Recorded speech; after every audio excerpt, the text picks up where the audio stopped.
It isn't a dead word.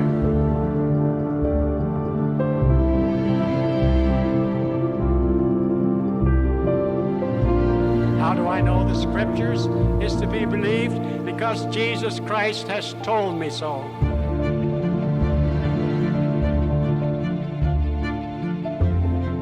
All right, this is the Westminster Podcast. I'm Brandon McLean Smith, and today I'm joined by a special guest, Greg Parker. We're here at the Kuyper Conference in Grand Rapids, and welcome, Greg. Thanks, Brandon. It's a real honor to be on. Yeah. Can you maybe tell our audience a little bit about yourself and where you've studied and what you're doing now? Yeah, certainly. Grew up in Lehigh Valley, Pennsylvania, a little town called Coopersburg, so not terribly far from Westminster. Became a Christian really towards the end of high school. Really just convicted over my own sin. Pulled over on the side of the road and opened up the Bible and tried to find where David was in it, and really ended up reading most of 1st and 2nd Samuel because I didn't know where the David story started, and really desired at that moment, and ideally that moment moving on, to be a man after God's own heart. So that compelled me to pursue theological education in some way. Start off at Philadelphia Bible University, which is now Cairn University. At the time, Cairn was a little bit dispensational, a little bit reformed. Now they're fairly reformed. Great faculty, really enjoyed my time there. Keith Plummer was a huge influence. Jonathan Master was still at Cairn at the time. Really appreciated the biblical foundation that I was given there. Entered as an elementary education major, but ultimately felt this calling towards ministry in some format, which is now taken on an academic hue. So much of my education there, though, was oriented around the Bible, pastoral care, spiritual formation. And after I graduated, I felt like I lacked a little bit of a historical orientation. And this was what really pressed me into systematic theology. Ended up working at a church plant for 2 years in Carlisle, Pennsylvania, which is a really neat little Pennsylvania town. Yep. And in this church plant, Bavinck really became something of a companion, really through this little Reformed bookstore on Main Street, or maybe it's Bedford Street in Carlisle. There's a little Reformed bookstore, and I walked in there, and I told the very kind lady, I said, I feel like I know something of the Bible, but I need a systematic orientation. How does X doctrine connect with X doctrine? And she pointed over at a shelf and said, well, this Bavinck guy has just come into English. You should think about buying him. And so I took her at her word, and I don't know if she knows the influence she has had on my life. Sure. I should probably, if she still works there, swing through Carlisle at some point. Yeah. But yeah, I picked up Bavinck over a few different paychecks, and then I started reading him and enjoying him. This really whet my appetite to go back to school. Applied to Westminster and Gordon Conwell. Gordon Conwell ended up giving me a full scholarship.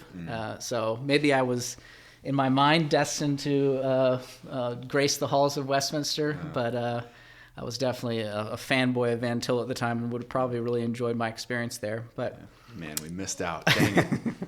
But finances were very important, and so the fact that Gordon Conwell was really willing to fund some of my education sent me there. I think that ended up being the right move for me, not in any way to be critical of Westminster. Yeah. I think I was in a cage stage of Calvinism that probably needed some of my classmates to not fully agree with me to find a way to enable all of your Calvinist rage. Right, yeah. Exactly. To find a way to actually navigate conflict and disagreement in the classroom in a really a much healthier way. And to some degree, and maybe this is not the most helpful anecdote for your listeners, I still believe in that none of us ever escape cage stage Calvinism, but rather we develop, and that we no longer need to go for the neck every time, right. And the choke slam, but instead we gain a ground game, or we get a little bit of jiu-jitsu or something here, sure. and become much more adept at how to engage with others without necessarily going for an unhelpful slaughter every time. Mm-hmm. So Gordon Conwell helped me to be more irenic. Adonis Vidu was a huge influence on me. Patrick Smith as well. Richard Lentz was no longer teaching. but his presence was certainly felt in the various things that the faculty did. And they're really Irenicism. They're pointing back to the sources, their desire to do theology that really fronted theology proper rather than maybe questions of epistemology. Really pressed me to orient myself in systematic theology. And Adonis in particular really wanted us to, as students, read Augustine. That was my first exposure to John Webster, who really, beyond Bavinck, really enlivened this idea of how beautiful systematic theology could be. So after my time at Gordon Conwell, ended up writing a little paper on Bavinck, and that little paper got me in conversations with folks in Edinburgh, got in conversation with James Eglinton at Edinburgh. I'm sure some of your listeners are familiar with his biography that has done really well, and I think is a really nice piece of scholarship. Moved over to Edinburgh, did my PhD there for 4 years on Bavinck's dogmatics and his ethics and the relationship between the two. I don't want to tell too much because T&T Clark has picked it up for publication, and I don't want to spoil the end of the book. Sure. But I was really glad that I was able to work on that. Then worked for a couple years at Cairn University. Really profitable experience for me. Really love the faculty there, love the students. And now I'm at the Alexandrian Institute, which is a remote theological education, or does remote theological education. And it's accredited through Union Theological College in Belfast. We do MAs and PhDs remotely, and really enjoying that experience now. Cool. Yeah. Cool. And your paper here today is on, or yes, it was today. Just sat through it. Great work. But it was on Kuyper. So we'll come back to Bavinck maybe a little bit later. But can you tell me a little bit about your paper and the themes of ascent and descent and Abraham Kuyper's exposition of the Lord's Prayer? Yeah, so this was a kind of an odd paper for me to write because I very much perceive myself to be a Bavinck scholar rather than a Kuyper scholar. I think I admitted in the paper that I avoided Kuyper for much of my doctoral experience. And I think this is because on the surface, much of what gets appreciated about Kuyper is not his theology, but really his social ethics, his politics, his approach to various issues in the Netherlands, and then those things get applied to the American context. And really, my interest in theology is not in political theology or public theology as it's applied to different contexts. So Kuyper was never really that appealing to me. Over the last 3-ish years, I've been really drawn to thinking through the Heidelberg Catechism. And some of this grew organically out of discipling students at Cairn over lunch. And so this pushed me into the Dutch sources. I was curious, okay, well, like I've got my own thoughts on the Heidelberg Catechism, but I'm only me. So what does Bavinck say? What does Kuyper say?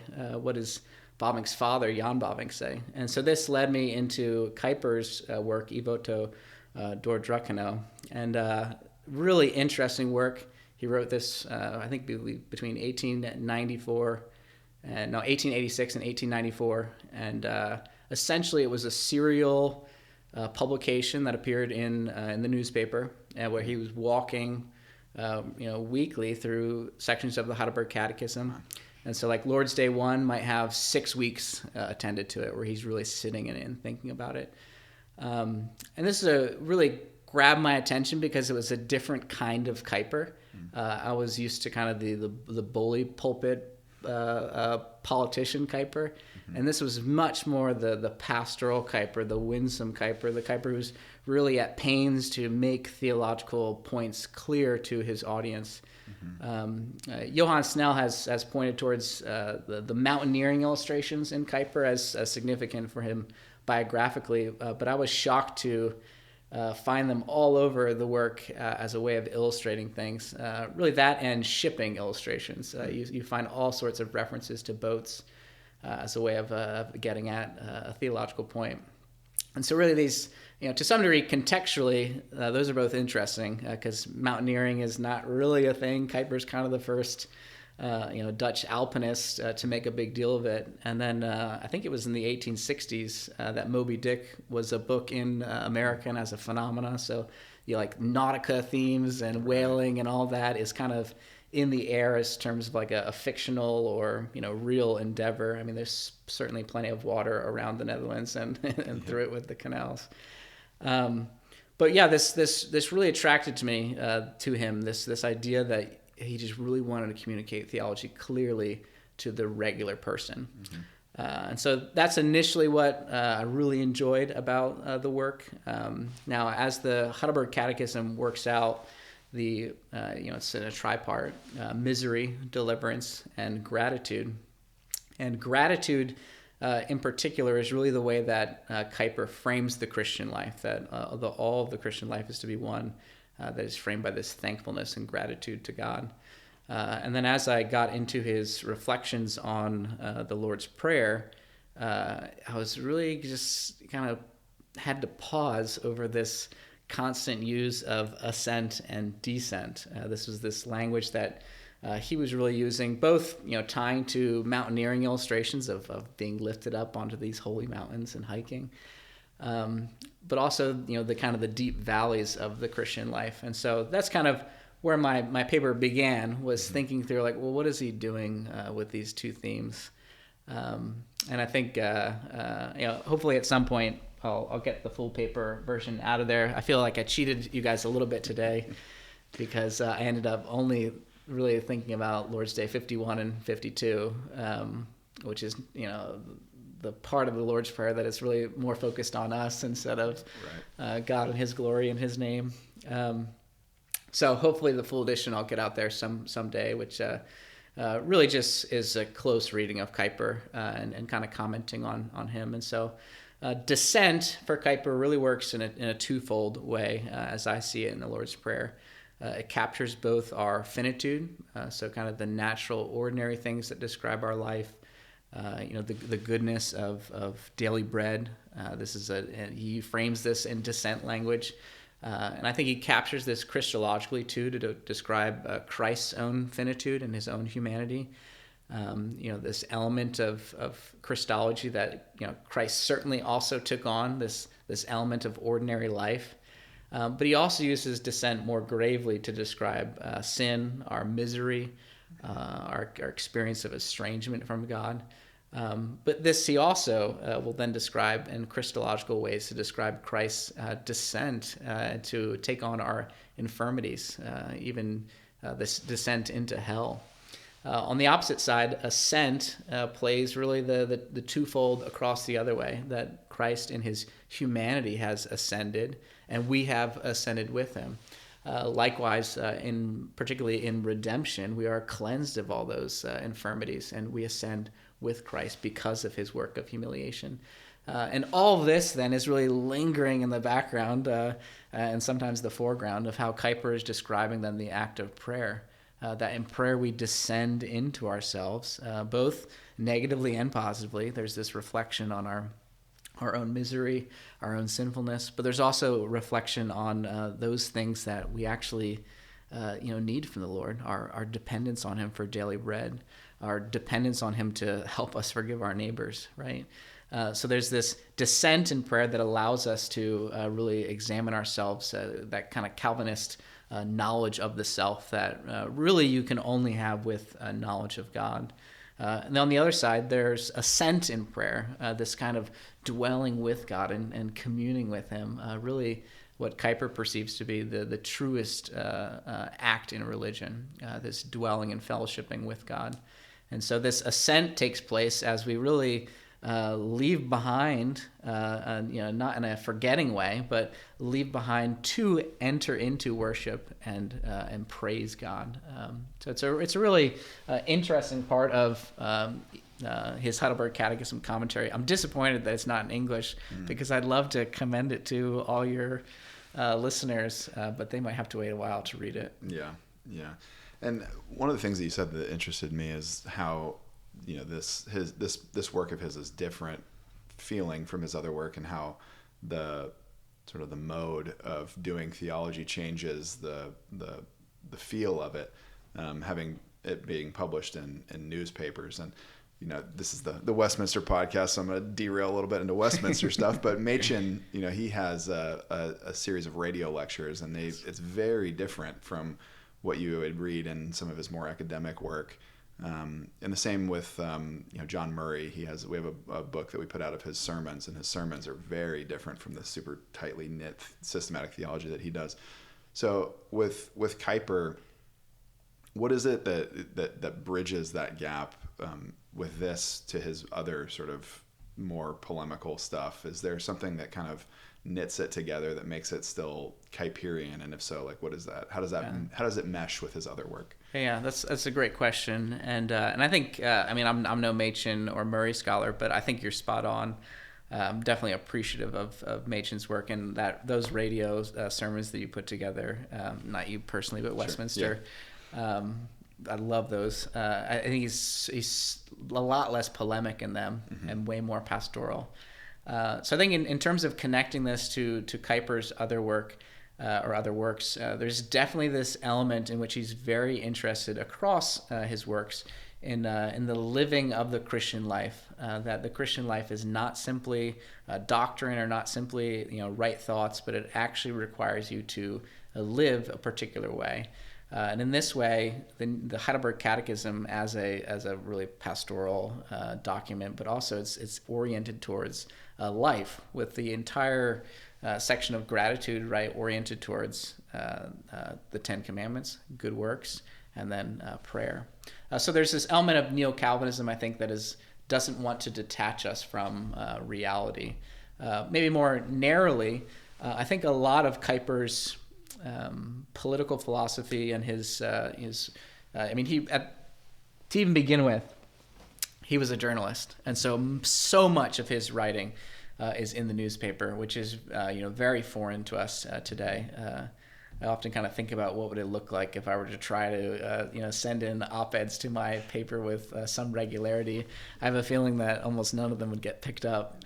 Yeah. But really, this was Kuyper's first love, was journalism, mm-hmm. and so the natural connection point is this audience. Now, there's a difference in that our program, for example, which is essentially his political philosophy on what he's hoping his political party will be able to represent. He necessarily wrote that for the everyday person in order to help them understand, all right, well, this is what Calvinism looks like when applied to politics. On the other side, the theologian in him, I think, is just as concerned about how does he communicate the rich history of Dutch theology to the everyday person and connect it to them. Mm-hmm. And the newspaper and serial journalism really is the best way for him to do this. And I think that's part of what makes this piece so interesting, is a lot of Kuyper's theological writings, like his Dictaten Dogmatique, these things that come out of his lecture series at the university, well, they're necessarily at a certain level that the everyday person is not going to engage with, right? It's really like Bavinck's Reformed Dogmatics. We can all we want suggest these to our neighbors, but at the end of the day, that's not a work that's written for them. It's really a work that's written for university professors or pastors who have some sort of master's level education, at least, to really grapple with it. And the same goes for a lot of Kuyper's theological writings. Distinct from this, and maybe more akin to Bavinck's Magnalia Dei or Guidebook for Instruction in the Christian Religion, I Voto is very much written for the everyday person. And so, yes, he's doing theology, and he will, parse terms and be, very careful about using specific, theological language, but he also is at pains to explain that language and make sure that the everyday person understands it. One of the interesting historical lines that I have not chased down, so this is kind of just me riffing, sure. or maybe just enjoying talking theology. Towards the end of Kuyper publishing this serial edition of his commentary on the Heidelberg Catechism, he also publishes Futsius's commentary on the Heidelberg Catechism. And in his introduction to the Futsius's commentary, he says that Futsius is one of the few theologians who attempted to make his theology explainable even to farmers. And so there's something within his appreciation of Photius that I think comes out in his own Heidelberg Catechism commentary, but really this need or this desire to make theology accessible and known. Wow. Yeah. Thank you. So since you brought up Magnalia Dei, we can transition back to Bavinck and talk a little bit about this, because you have a new translation of Magnalia Dei that's coming out, correct? Yes. The translation is finished. Great. It will be out with Hendrickson Publishers this upcoming autumn. Cameron Clausing and I, Cameron is who I've done really most of my translation work with. We've been working on it since about 2021. Magnalia Dei is the original Latin title. This is a translation of the second edition, which was published posthumously. We kept the Latin title and to some degree to distinguish from the first edition, which was recently republished by Westminster Seminary Press as The Wonderful Works of God, and which is a beautiful book. And I want to be at pains to not denigrate it. Sure. But I certainly have a preference for my own translation. And we can talk a little bit on why we felt it was necessary to do the translation. But the book as a whole is really similar to Kuyper's effort, this desire to do theology in a way that is really for the everyday person. Both books, Kuyper's and Bavinck's, really attempt to engage heavily with the Reformed tradition, right? Evoto with the Heidelberg Catechism. Bavinck's Magnalia Dei, the subtitle is Instruction in the Christian Religion According to the Reformed Confession. And so he's really, he has in his back pocket really the Belgic Confession and the Canons of Dort as really that thing he's maybe not riffing off of, but really thinking in serious conversation with. So while Kuyper reflects maybe more narrowly on the Heidelberg Catechism, like it's very obvious, part of our editorial work was to make it clear how Bavinck is really engaging with the tradition. Yeah, and I think, so just last night when we were hearing George Herink talk about the sort of neo-Calvinist movements, or moments, not movements, moments in America, he mentioned one thing about, I think it was maybe Henry Dosker or somebody mentioning how difficult it is to get these Bavinck works translated even back then.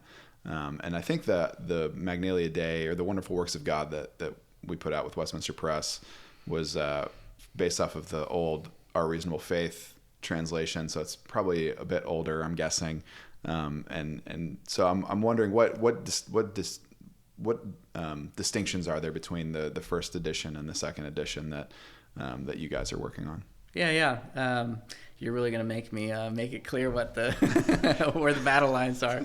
Sure. But, I mean, we're all friends. We're all friends. That's right. And very much to Westminster Seminary Press's credit, Cameron and I were in very early communications with them about the fact that we desired to do a new translation, and they were nothing but supportive and very congratulatory when we got a contract and excited for it. And so if anything that I say that sounds in any way negative, I just I very much have appreciated how they've engaged with us. So big picture, the first edition of Reformed Dogmatics comes out in 1895 to 1901, while the second edition of the Reformed Dogmatics is published between 1906 and 1911. Magnalia Dei appears really while Bavinck is working on the second edition of Reformed Dogmatics in 1909, and then shortly followed after that by Guidebook for Instruction in the Christian Religion.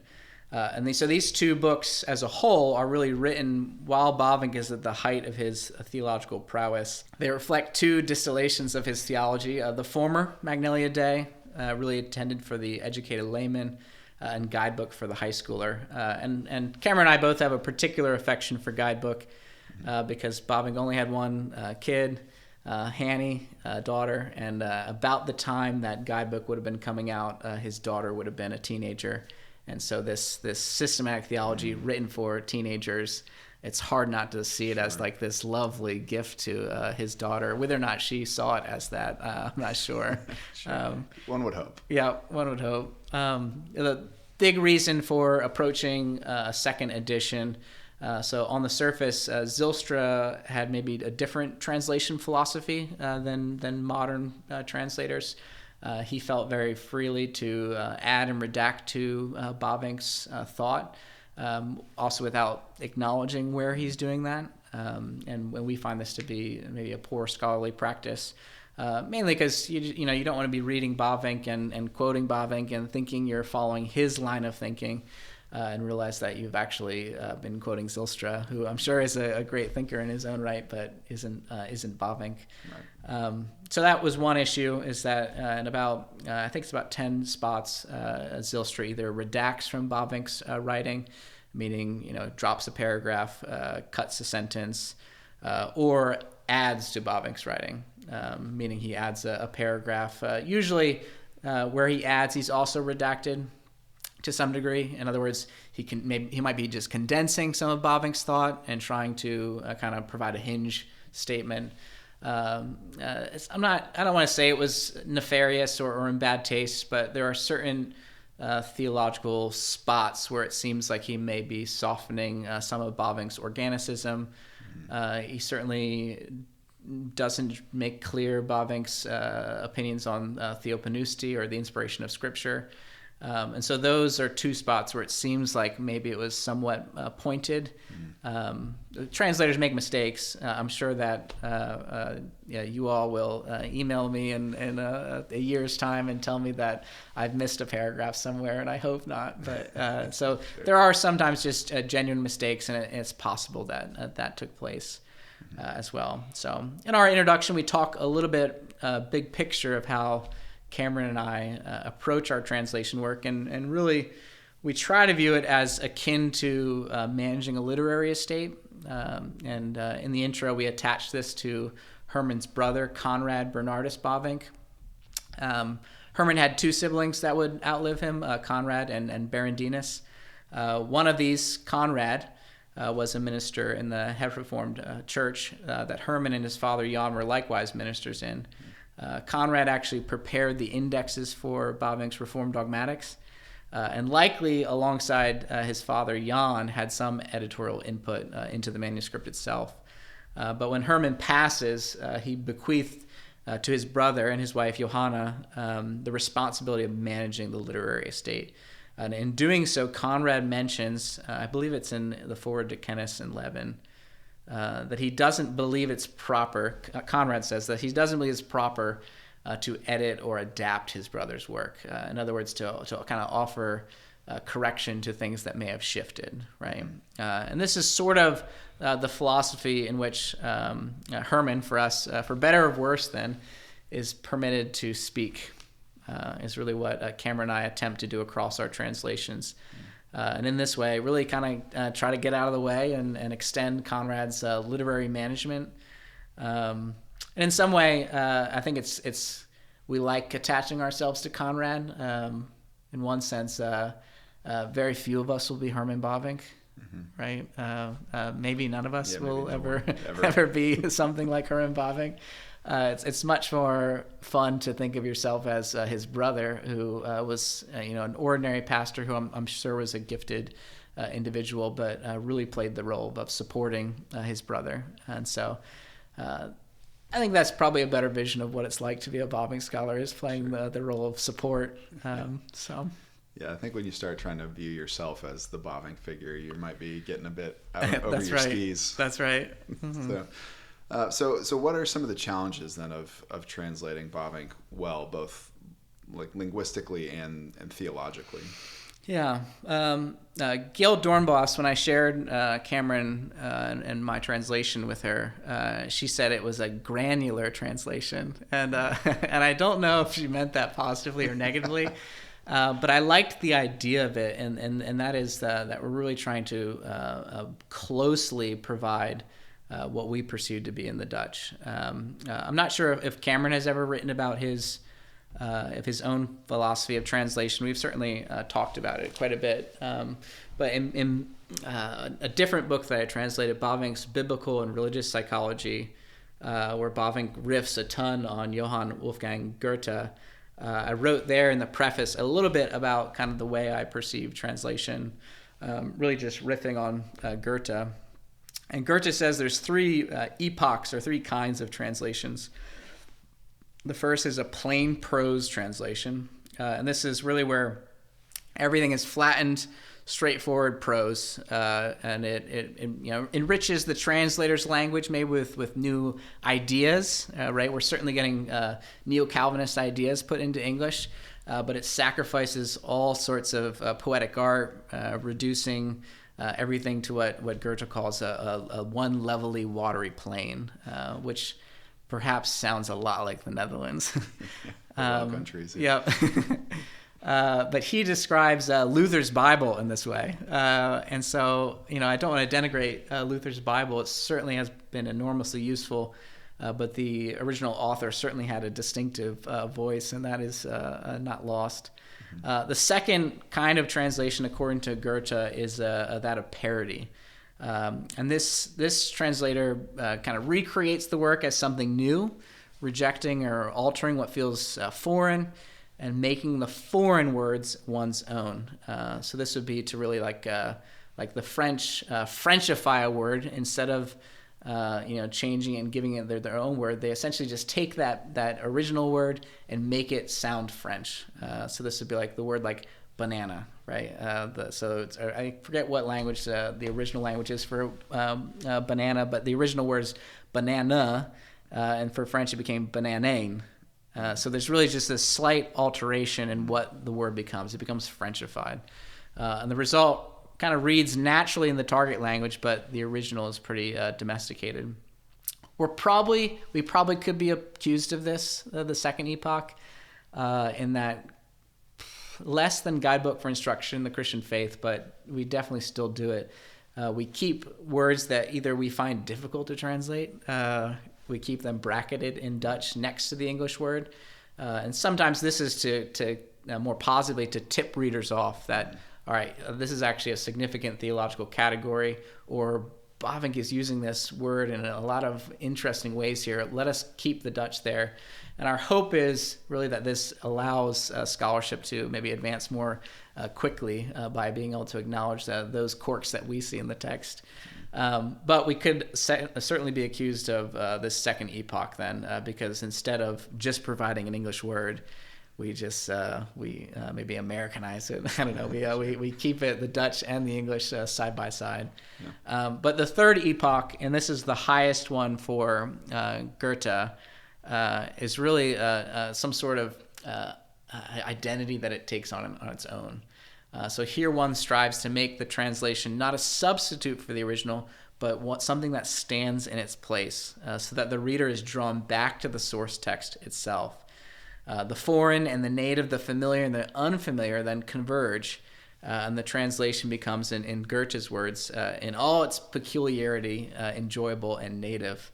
That's what we're striving for, something that retains who Bavinck is, Bavinck's words, but stands in his place in the English language. Are we successful at that? I don't know. We'll see. Yeah. I guess in 25 years what future generations of Bavinck scholars think. So in reality, we're probably a lot closer to the first epoch. That is probably lacking some poetic imagination, but we do strive for the third. But there's nothing wrong, I don't think, with saying your project is closer to Luther's Bible than something else. Sure, that's not the worst thing in the world, yeah.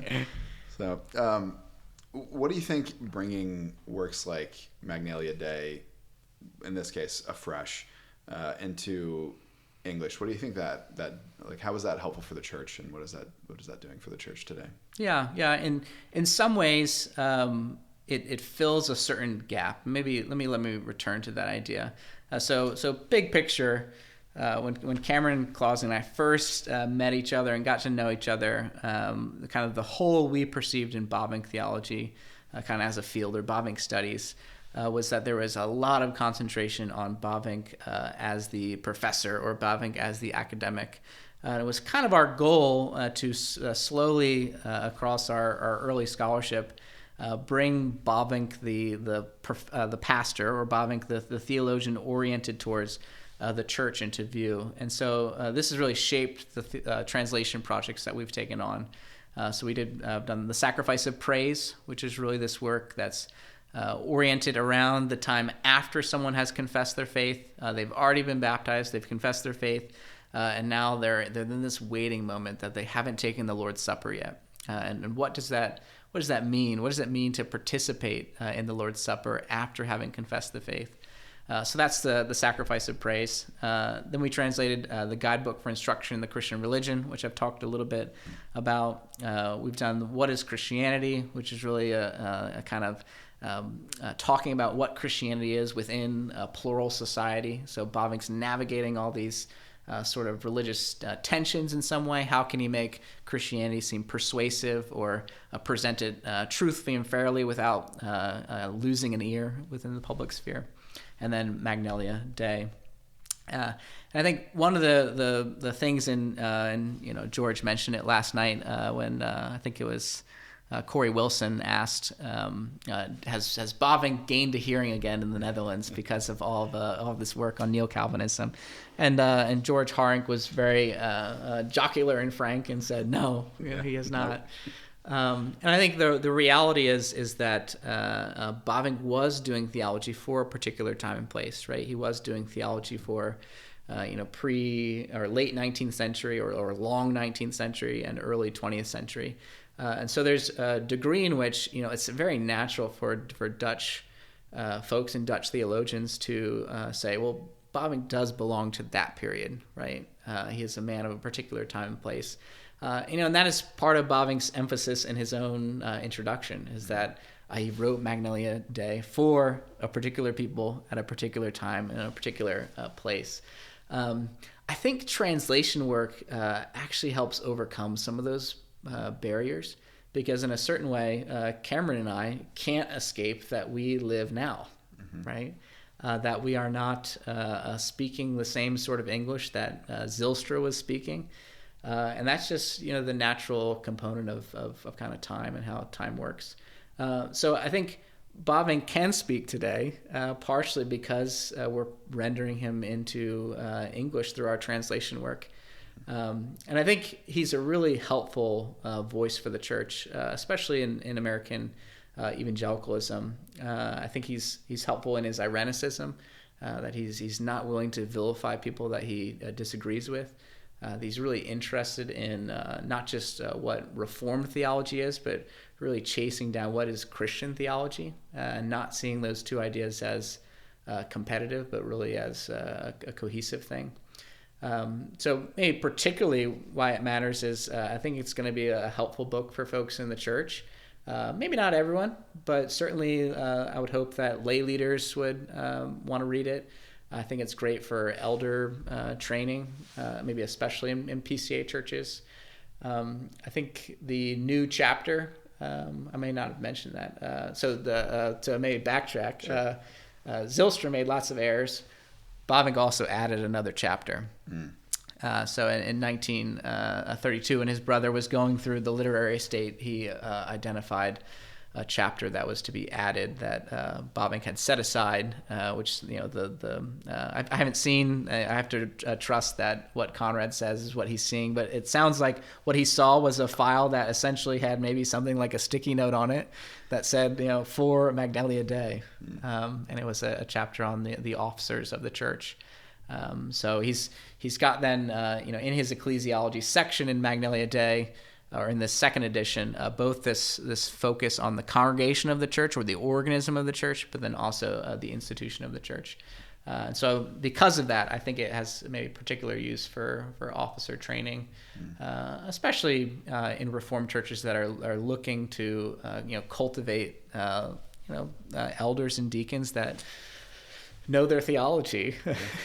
Yeah, great, man. That's exciting to hear the uses that are going to come from this. Obviously, we can expect from Bavinck that there will, but it's good to hear concrete examples of that. And do you have any other translation projects? It's got to be maybe a little frustrating. Even last night, I was hearing about some translation mishaps in the J.H. Bavinck world. And there's all this stuff that's not translated, and we probably just want to get to that. But then you look back and say, oh, there's so many mistakes that we have to redo as well. So, but is there any other projects on the horizon for you guys that are going to be translated? I don't want to say that Cameron Clausing and I are breaking up, but Cameron has said that he is done with translation work.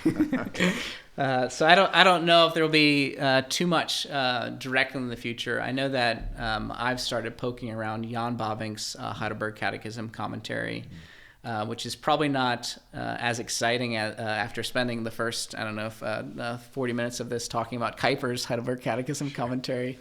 But I'm working on a project related to Herman Bavinck's father, Jan Bavinck. So Jan, I think, is an interesting figure in his own right. Had his own theological articles that he published in the 1870s, and had his own serial publications for his church that were all very pastoral, and I think he's an interesting figure, alone, but I think also in light of Herman Bavinck, he becomes really this mysterious figure of like, how does a father shape a theologian? Yeah. So I'm working on a long-term project really on Jan Bavinck and his life, and trying to figure out not just the connection to Herman, but really all three of the children that survived through adulthood, and process what impact Jan Bavinck may have had on them. So that has led me into his Heidelberg Catechism commentary, which is really the last thing that he writes and works on. He retires and he begins to write on it. And it's particularly interesting because most of his writing up until that point has no signs of neo-Calvinism, meaning he just, he's a very reformed thinker. He'll quote Kuyper and various Second Reformation folks. He'll not Kuyper. He'll quote Calvin and various Second Reformation folks.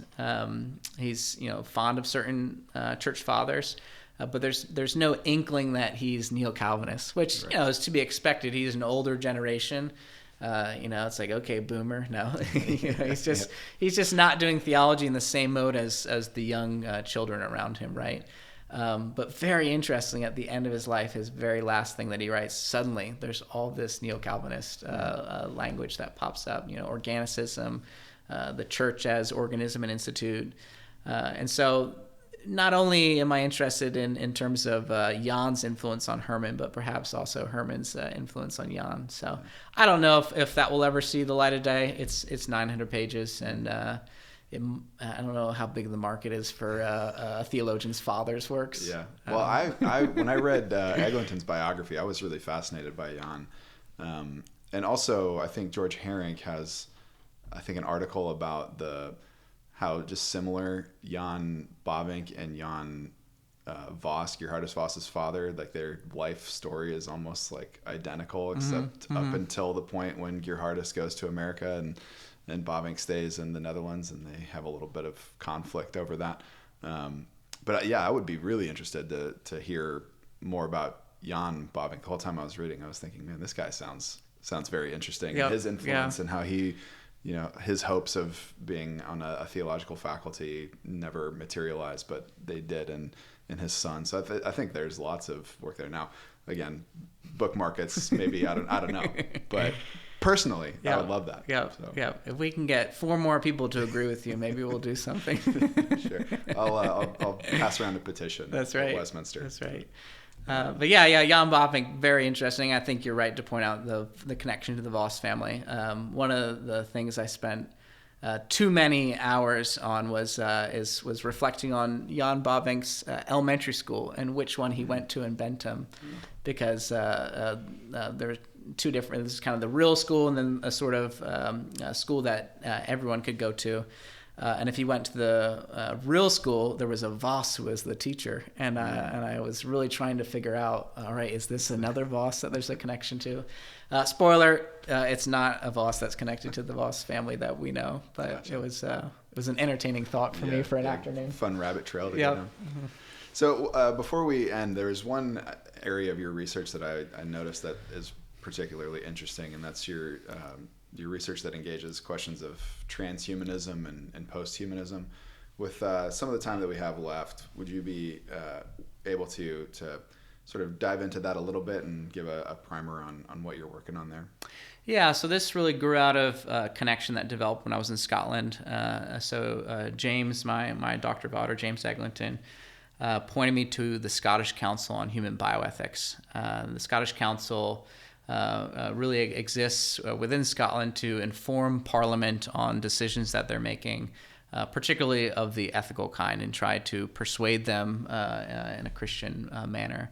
The director there is Callum McKellar, probably my favorite, and I don't think James will listen to this, but probably my favorite Scotsman ever. Just a very godly man, very wise, and so appreciate the way that he perceives the relationship between theology and ethics and the public sphere.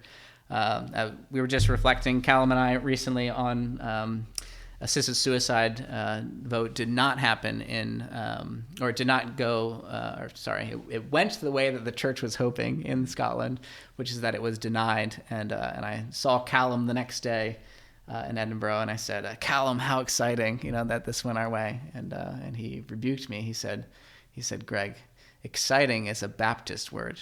We are encouraged. That is a Presbyterian word. And that really cracked me up. Yeah. And I think that was my American excitement more than the secret Baptist in me or something. But sure. But that's the kind of flavor that Callum brings. That Scottish Council afforded me the opportunity to think through a lot more maybe contemporary issues as they relate to bioethics. Also got a chance to take a course while I was at the University of Edinburgh on bioethics. And really, I think, our current day, the thing that we get to really struggle with or think through is what does it mean to be human? I think that's a huge battleground for us as a church. I mean, it relates to issues of, euthanasia in Scotland, but also, gender and sexuality. It relates to how we think about eschatology, right? Where are we going is certainly impacted by who we think we are and what we think we're allowed to do with our bodies.